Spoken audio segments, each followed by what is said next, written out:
You're walking home late at night, the streets are silent, and suddenly you spot a black bag lying on the ground. You open it up, and your heart stops. It's packed tight with cash. You look left, you look right, no one is there. You grab the bag, run home, lock the door, and start counting the money. It's $1 million. Now, you think your life is set, right? You think you can quit your job, buy a Ferrari, and live in a mansion. But actually, your problems have just begun, because you have the money, but you cannot spend it. See, most people think the hardest part of being a criminal is stealing the money or selling illegal drugs, but that's actually the easy part. The hardest part is figuring out how to use that money without getting caught, and this is where money laundering begins. In this video, we're going to break everything step by step, how money laundering actually works, why criminals do it, how governments track it, and how dirty money moves through the financial system until it finally looks clean. In fact, experts estimate that more than $2 trillion are laundered globally every year, disappearing into luxury homes, offshore accounts, expensive cars, and secret investments around the world.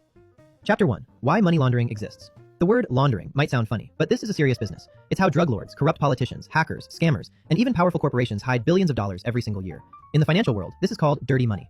Why is it dirty? Because it has no legal history. If you walk into a Ferrari dealership today and put $300,000 in cash on the desk, they won't hand you the keys, they'll call the police. In the USA, and in most parts of the world, there's a strict rule. If you try to deposit more than $10,000 in cash into a bank account, the bank must file a report. In America, this is called a currency transaction report. And it doesn't just sit there, they send it straight to the government, specifically to the IRS and even the FBI. So if you are a regular person with a normal job, suddenly show up with $1 million in cash, the IRS will ask one simple question. Where did this come from? And did you pay taxes on it? If you can't answer that, you go to prison. So illegal money is basically radioactive. Criminals can't touch it without getting caught. This is where criminals use money laundering. The definition is simple. Money laundering is the process of taking dirty money and cleaning it so it looks like legitimate money.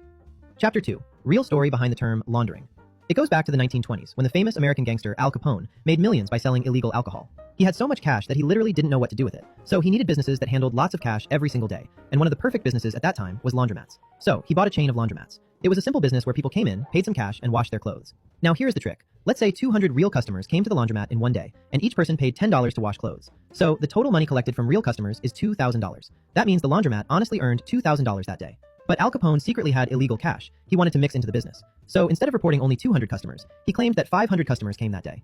Now let's do the math again. If 500 people each paid $10, then the total money shown in the business records becomes $5,000. But the extra $3,000 was not real business income. It was illegal money secretly mixed with the laundromat's real cash. And when that $5,000 went into the bank, it no longer looked suspicious. To the bank, it simply looked like normal business income from customers washing clothes.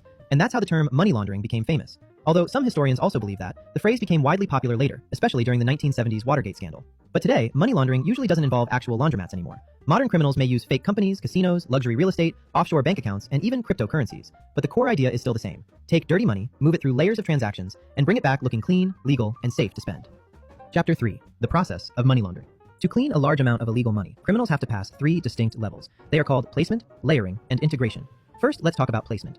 This is the moment illegal cash first enters the legitimate financial system. And for criminals, this is usually the most dangerous stage. This is where many criminals get caught because the money is still physical cash, easy to trace, and highly suspicious. Think about it. If someone suddenly shows up with huge amounts of unexplained cash, banks and financial authorities immediately start asking questions. So criminals try to find ways to move that cash into the system without attracting attention. And to do that, they often use different methods to make the money look less suspicious before it enters banks.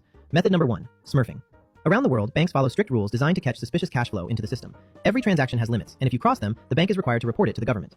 In the United States, the rule is simple. Anything above $10,000 gets reported. So what do criminals do? They don't deposit $1 million at once. Instead, they break it down into smaller amounts and spread it out, using different people and different banks. These people are called Smurfs. It's like sending 20 small ants to carry tiny pieces of sugar instead of one big ant carrying the whole block. Sounds smart, right? But it's illegal, and modern banks are much smarter today. They use advanced software and artificial intelligence to detect unusual patterns. If someone repeatedly deposits suspicious amounts again and again, the system can connect the dots very quickly, and that can trigger investigations.